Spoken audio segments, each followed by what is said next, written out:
It is the sordid sex scandal that has turned a quiet New England coastal town upside down. And at the center, an exercise instructor charged with using her Latin-themed fitness studio as a front for a bustling prostitution ring, whose detailed list of alleged clients named the names of over 100 local men.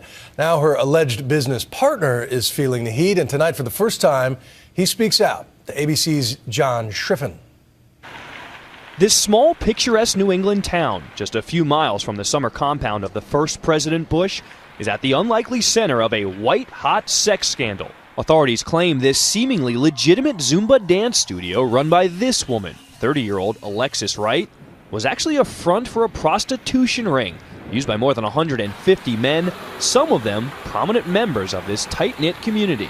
I thought she was a little, I don't know, not risque, but a little flirtatious at times with a couple of the male participants of the class. But I mean, it's Zumba. You're just in there to have fun. The scandal unraveled this past fall when Kennebunk police raided the Pura Vida dance studio and a nearby office, confiscating detailed records, hours of videotape, and what's now known as the list. Names of alleged clients police are making public.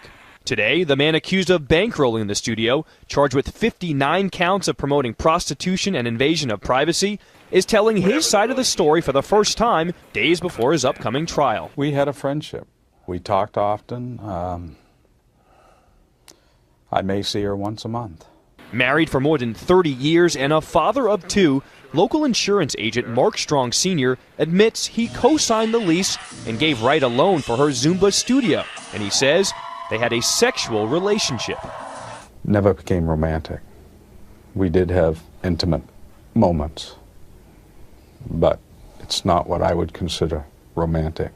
It was just physical? It was strictly physical. How many times were you physical with her? I don't know. Did you ever pay her for an encounter? No. Did you pay her for anything, a massage? No.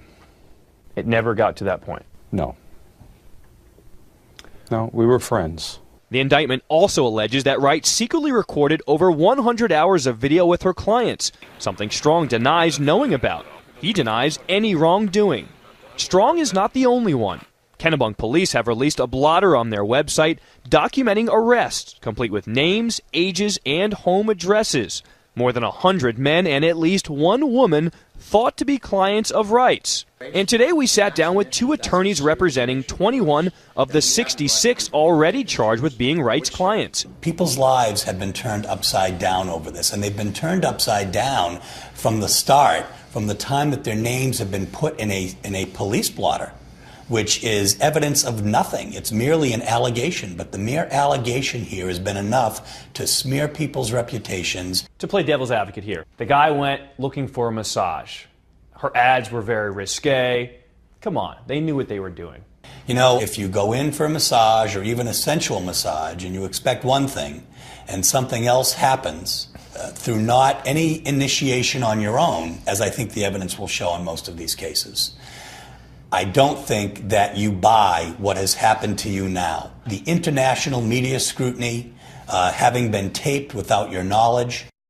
And the fallout has begun. The former head hockey coach at Kennebunk High School resigned after finding his name on the list, but he has pleaded not guilty. We believe that there's a presumption of innocence.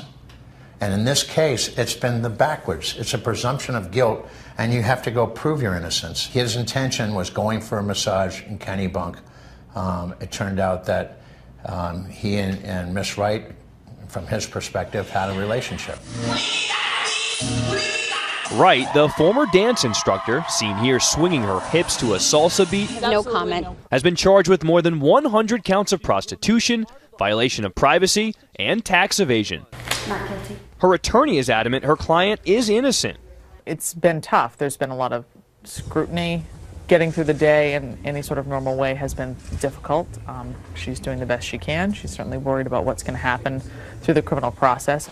We went to Wright's house back in October looking for answers. Hello, is anybody home? You don't want to talk about the allegations? We're not. Did you do it? Comment. Did you run a prostitution ring? You know what? I will pick up the phone and I will call the police. It is a scandal that has ripped apart a small town and destroyed lives and reputations. At the center of it, the woman who has yet to tell her story, Alexis Wright, who has everyone talking. As for Mark Strong Sr., he says he will spend the rest of his life apologizing to his wife. I'm sorry for any dishonesty, for the intimate relationship that I had with Alexis Wright. For Nightline, I'm John Schriffen in Kennebunk, Maine.